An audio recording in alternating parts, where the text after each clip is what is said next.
अस्सलाम वालेकुम। आप देख रहे हैं गोरखधंधा अबरार कुरैशी आपसे मुखातिब हूँ। सबसे पहले यूट्यूब चैनल को सब्सक्राइब कीजिएगा और साथ में एक और रिमाइंडर, कल की पॉडकास्ट आफ्ताब इकबाल के साथ जो हुई उसको ज़रूर देखिएगा। उसमें बहुत अहम ख़बरें हैं, आपको उससे बड़ा अफादा होगा। और आज देखिए जर्नैलों की आपस में ओहदों की लड़ाई, शरीफों की चलाकियाँ, ताकतवर लड़खड़ा गए। तहरीक इंसाफ की आज कितनी कामयाबियाँ हुई, बड़ी जीत मिली इमरान खान साहब की पार्टी को। और इमरान खान ने सोहेल अफरीदी साहब को कौन सा बड़ा टास्क दिया है, फील्ड मार्शल फिर से ज़हनी मरीज़ करार।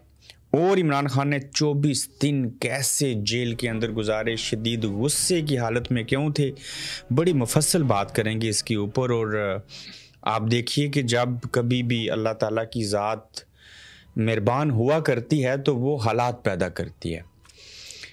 फ़रिश्तों को हम देख नहीं सकते और हालात के लिए जो होते हैं वो अशरफुल मखलूक़ात इंसान हुआ करते हैं। पूरा दिन आज हाई कोर्ट के बाहर, अडयाला जेल के बाहर जो है वो नारेबाजी होती रही, चार्ज क्राउड था, असर पड़ा। और पिछले एपिसोड में कह दिया था कि इमरान खान से उनकी बहन की मुलाकात करवाई जाएगी। उसकी वजूहात दो हो सकती हैं, एक मैंने बता दी थी, दूसरी की अब समझ आई। पहली वजह मैंने जो पहले बयान की थी, अगर किसी को याद है तो कमेंट में ज़रूर लिखिएगा। इस खातिर करवाएंगे कि ये जो शरीफ लोग चलाकियाँ कर रहे हैं ना आर्मी के जर्नैलों के साथ, उन्हें प्रेशर में लाने के लिए जी कि हमने देखो इमरान खान के साथ चीज़ करवा दी है। उससे पहले ये भी खबर चलवाई थी कि डील हुई है और अब जो उज़्मा खान हैं जेल में जब मिलेंगी तो वो कोई भी सियासी बात अपने भाई से नहीं करेंगी। मैं इसके ऊपर भी मज़ीद बात करूंगा, लेकिन आज के दिन में मुलाकात हो गई, कैसे हुई वो भी बयान करता हूँ। साथ में जो अकाउंट्स बंद हुए थे वो बहाल हो गए और वहीं पे जो एहतजाज था वो भी हो गया। दफ़ा 144 और दफ़ा 104 या 8 जो भी लगा था, जितने भी दफ़े लगे, पता चलता है ये कोई फ़लस्तीन या मकबूजा कश्मीर है। उस दफ़े को उज़्मा खान ने, पीटीआई के लोगों ने पाँव के नीचे रौंद दिया है। ये कौन सा तुरा इम्तियाज़ है साहिबों कि आप एहतजाज करने आएँ और पुरअमन एहतजाज करना चाहें और आपको दफ़ा लगा के पानी छोड़ के, इनके बस में हो तो बिजली का करंट लगा दें, तो आपको वो करने ना दें तो लोग उसके बावजूद पहुँचे। और बड़े दाद के मुस्तहिक हैं और बड़ी जुर्रत वाला काम है ऐसे नामसाद हालात में भी ऐसे आ जाना। ये जो अकाउंट थे इनकी बहाली का होना और ये जो लचक पैदा हुई जिससे पाकिस्तान तहरीक इंसाफ को जो है वो बड़ी कामयाबियाँ मिली हैं, वहीं पे इमरान खान साहब ने ये कहा कि NDU यूनिवर्सिटी में, नेशनल डिफेंस यूनिवर्सिटी के अंदर वो जो शिफा यूसुफजई है और जो दिगर लोग हैं, मस्ती खेल फलाना, ये जितने गए हैं उसके ऊपर इमरान खान ने गुस्सा किया है कि ये विकेट के दोनों जानिब खेलते हैं। एक तरह से कहना उनका ये था कि गद्दार हैं और इनकी पार्टी में कोई जगह नहीं और इन लोगों के बारे में देखना होगा और सोचना होगा। उज़्मा खान ने खान साहब से जब मिली तो उन्होंने कहा कि सेहतमंद थे लेकिन उनको टॉर्चर किया गया, सेल में रखा गया, कैद तन्हाई में रखा गया, शदीद गुस्से में थे। और फिर से कहा कि ये जो आसिम मुनीर है ये ज़हनी मरीज़ है। माज़रत के साथ उन्होंने कहा हमें कहना पड़ेगा और इसकी वजह से सारी हरकतें हो रही हैं और ये अफ़गानियों को वापस भेज के ये मुल्क के अंदर ऑपरेशंस करके ये अपने आप को बहुत बड़ा जहादी साबित करना चाहता है। जितनी बातें की उन्होंने, इसके ऊपर आते हैं और फिर ये जो लड़ाई है इसके बारे में भी मैं आपको बयान करता हूँ। लेकिन सबसे पहले ज़रूरी है कि पूरी गुफ्तगू आपके सामने रखी जाए कि इमरान खान की सेहत ठीक थी, ज़हनी टॉर्चर की वजह से गुस्से में थे। कौम को पैगाम दिया है कि जब तक गुलामी के माइंड सेट में रहेंगे, चीनी mafia, land mafia, extension mafia, mandate चोर आपको गुलाम बनाकर रखेंगे। आज़ादी चाहते हैं तो लड़ना पड़ेगा वरना आप उनकी नस्लों के गुलाम बनोगे। उज़्मा खान, किसने कहा? इमरान खान ने। किससे कहा? उज़्मा खान से। तो वो आज भी कहते हैं कि उठो, बोलो, सुनो, सोचो, समझो। वो पाकिस्तान के पाकिस्तानियों से मुखातब है। इमरान खान को मुसलसल कैद तन्हाई में रखा गया है और ज़हनी अजियत दी जा रही है। उज़्मा खान की गुफ्तगू, उन्होंने किसानों की बात क्या अखबार में पढ़ ली और उन्होंने कहा मुझे बड़ा अफसोस है इसके ऊपर कि किसानों के साथ ये चीज़ें हो रही हैं। और खान साहब किसानों को छोड़ें, जब आप बाकी हालात देखेंगे, बाहर आएंगे, आप तो सारी चीज़ों से बाखबर नहीं है, वहाँ किसानों को आप भूल जाएंगे। इमरान ने कहा कि ये सब कुछ जो हो रहा है एक शख्स करवा रहा है और वो आसिम मुनीर है।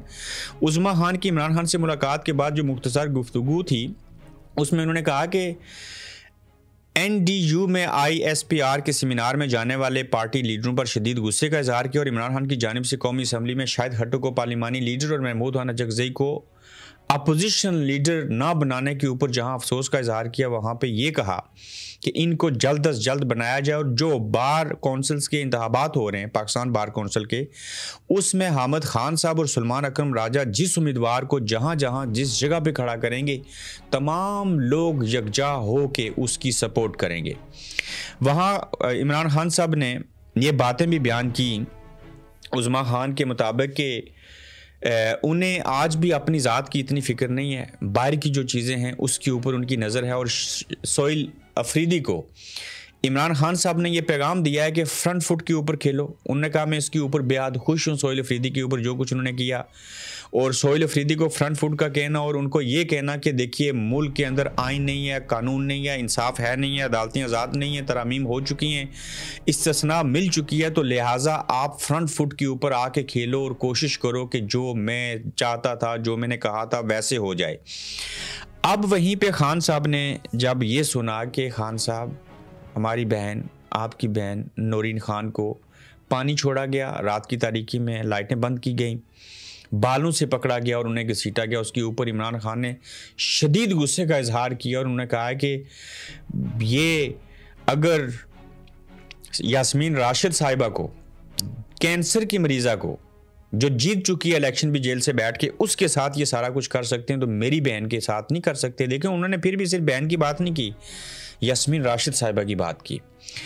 پھر انہوں نے کیا کہا کہ انہوں نے کہا میری بیگم جو ہے بشرا بیگم، ان کے ساتھ ان کے بچوں کو نہیں ملنے دیا جا رہا۔ ایک اور بھی بات ہوئی، اب خان صاحب کے بچوں کو شاید پاکستان آنے کے حوالے سے بھی خبریں چل رہی ہیں۔ یہ اسٹیبلشمنٹ اس لیے کر رہی ہے کہ خان صاحب کی طرف لچک پیدا کریں، شریفوں کو ڈرائیں، ان سے ہم وہی بندے لگوائیں، اسی استثناء کو آگے لے کے جائیں، 5 سال کی ایکسٹینشن ہمیں مل جائے، وہ نوٹیفیکیشن کر دیں۔ یہ کوئی عمران خان کے سگے نہیں ہے صاحبو۔ ایک نقطہ آپ نے سختی سے یاد رکھنا ہے کہ عمران خان ایک وہ ہیرا ہے جو جیل میں ہے۔ عمران خان کو وجہ بنا کے دیکھو وہ شیر، وہ بیڑیا بیٹھا ہے، اگر ذرا چوں چڑا کی تو پیپلز پارٹی اور نون لیگ کو اسٹیبلشمنٹ کہتی ہے کہ ہم اس کو آن کر لیں گے، تو پھر یہ ڈر جاتے ہیں اور پھر کہتے ہیں دیکھو آپ کو ہم نے فارم 47 کے تحت جو ہے حکومت میں لایا ہے، اس کے ساتھ 80% عوام ہے۔ تو جو ہی یہ چیزیں ہوتی ہیں تو سب کی کانپیں ٹانگ جاتی ہیں، تو اس کے بعد یہ کچھ کرنے کے قابل نہیں رہتے، چونکہ ان کو ڈراؤنے خواب آتے ہیں اور اس ڈراؤنے خواب کے اندر ان کو عمران خان نظر آتا ہے۔ اب جب عظمیٰ خان مل چکی ہیں، دوبارہ ملاقات نہیں معلوم کب ہوگی، لیکن سہیل افریدی کو پیغام مل گیا۔ ایک تو وہ صفایا کریں گے، یہ جو شفا یوسف زئی اور باقی سارے لوگ ہیں فارغ ہونے چاہیے۔ اس کے بعد سہیل افریدی جو ہیں وہ NFC کی میٹنگ میں جائیں گے۔ اس کے بعد اگلا لائے عمل راستے بند کرنا ہے۔ عمران خان صاحب سے ملاقات انف نہیں ہے، اب پتہ چل گیا نا زندہ ہیں۔ میں آپ کو بتاتا رہا ہوں، معافی چاہتا ہوں میں آگے کہ یہ عمران خان کو مارنے کا سوچ سکتے ہیں، ایسا کر نہیں سکتے، خواہش ان کی بہت بڑی ہے۔ کیوں؟ یہ دہلی سے جا کے پیچھے دیکھیں، ان کی اینٹ سے اینٹ بجا کے رکھتے۔ یہ پاکستان کی عوام یہ پیار محبت اور عشق اندھا ہوتا ہے، اور پھر عام بندوں میں اور پٹھانوں میں فرق ہوا کرتا ہے، خوراک کا، سوچ کا، دلیری کا، بہادری کا۔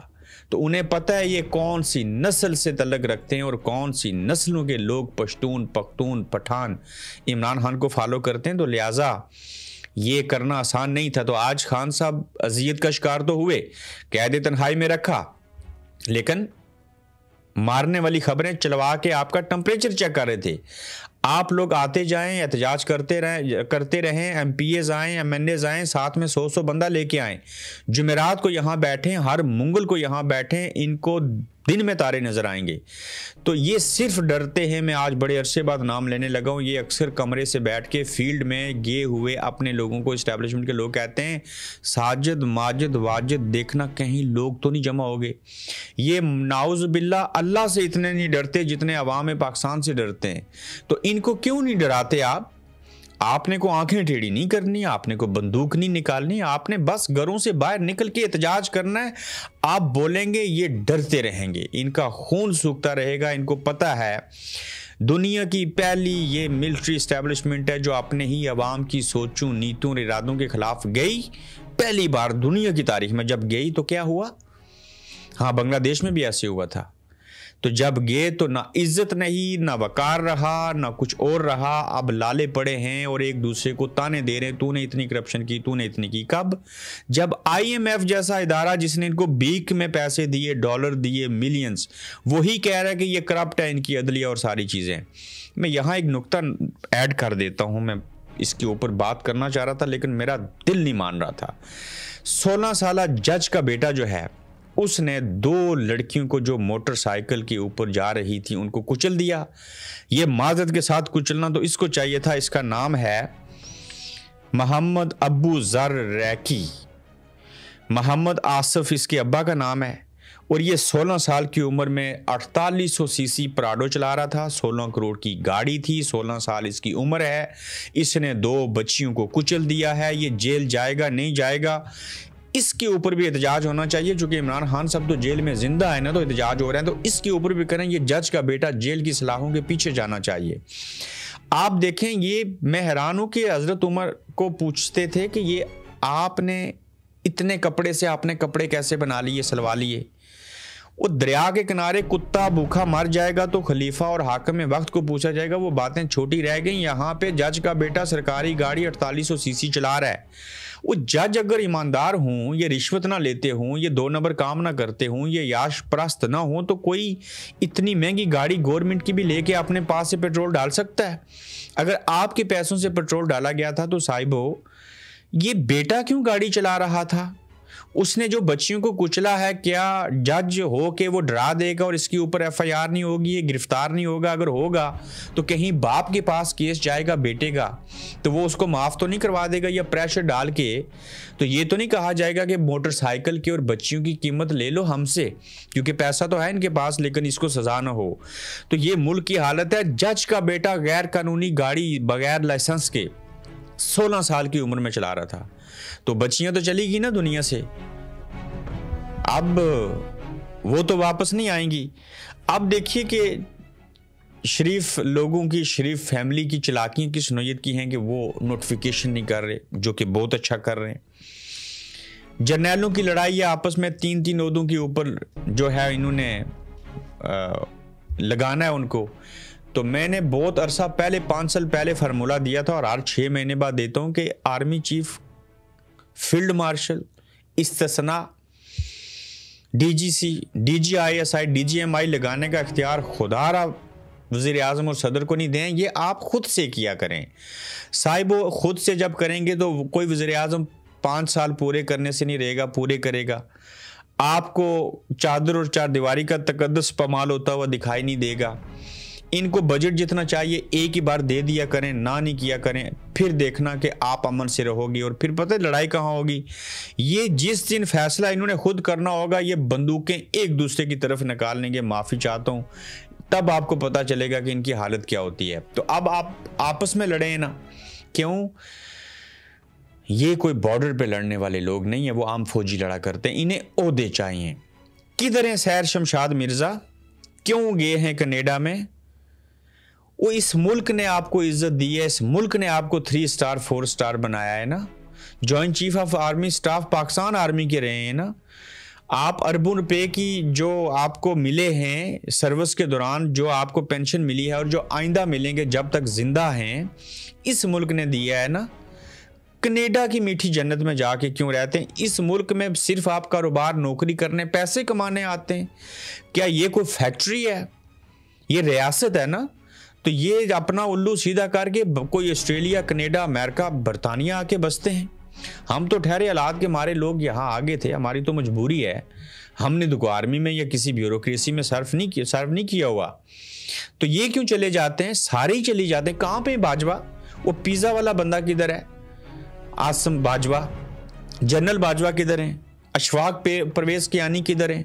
رحیل شریف کدھر ہے؟ میں کس کس کا نام لوں؟ یا تو آپ دنیا سے چلے جاتے ہیں یا پاکستان سے چلے جاتے ہیں. ریٹائرڈ ہونے کے بعد کیوں کرتے ہیں ایسا؟ یہ ملک ہے نا آپ لوگوں کا, وہاں فارم ہاؤس ہیں آپ کے, وہاں رہیں نا. کتنا اچھا موسم ہے بہار, کتنا اچھا سردیوں اور گرمیوں کا موسم, اندر اے سی اور ہیٹر لگے ہوتے ہیں نا, اے سی. تو یہ صرف یہاں آتے ہیں کاروبار کرنے. تو شریف فیملی نے یہ جو فیصلہ کیا ہے جس کو چلاکیوں کا نام دے رہے ہیں, یہ یہاں پہ ایک نقطے کے اوپر یہ پھنس گئے. تو آپ امیجن کریں یہ سارے سیاستدان ایک اور نیک آپس میں ہو جائیں, بہتان تراشی نہ کریں, کسی کو یہودی ایجنٹ نہ کہیں, پیٹ پھاڑنے کی بات نہ کریں. میں تو کہتا ہوں نہ پیپلز پارٹی نون لیگ کو کچھ کہے, نہ نون لیگ پیپلز پارٹی کو, نہ پی ٹی آئی پیپلز پارٹی کو نون لیگ کو کچھ کہے, آپس میں ایک ہو جائیں. وہ کہتے ہیں نا دشمن کا دشمن دوست ہوتا ہے, اس جملے کو تو سچ ثابت کر کے دکھائیں. ان کی جرت نہیں ہے سیاست کے اندر مداخلت کریں, اور دیکھتے ہیں اس میں سے کون جیتے گا اور کون ہارے گا. لیکن نقطہ بڑا واضح ہے, نون لیگ شریف فیملی اپنی مرضی سے لوگوں کو لگانا چاہتی ہے. ایسوں کو نہیں جن کو ایک بار عہدہ دے دیا تو پھر انہی کو لتاڑنا شروع کر دیں گے.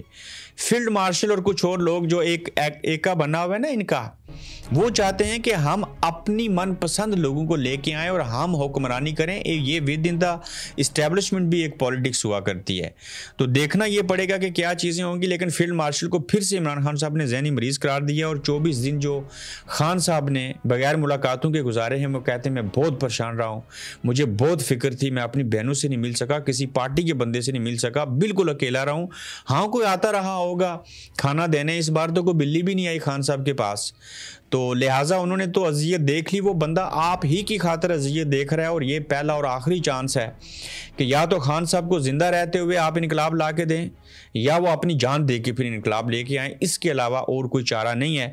تو بہتر ہوگا کہ یہ جو پہلا آپشن ہے اس کے اوپر غور و فکر کیا جائے. تو صاحبو, کل پھر سے ریمائنڈر ضرور دیکھیے گا پوڈ کاسٹ میں, کسی وجہ سے یہ بات کہہ رہا ہوں. تو انشاءاللہ آپ سے کل اگلے ایپیسوڈ میں دوبارہ ملاقات ہوگی. آپ دیکھ رہے ہیں گورکھ دھندا ابرار قریشی کے ساتھ.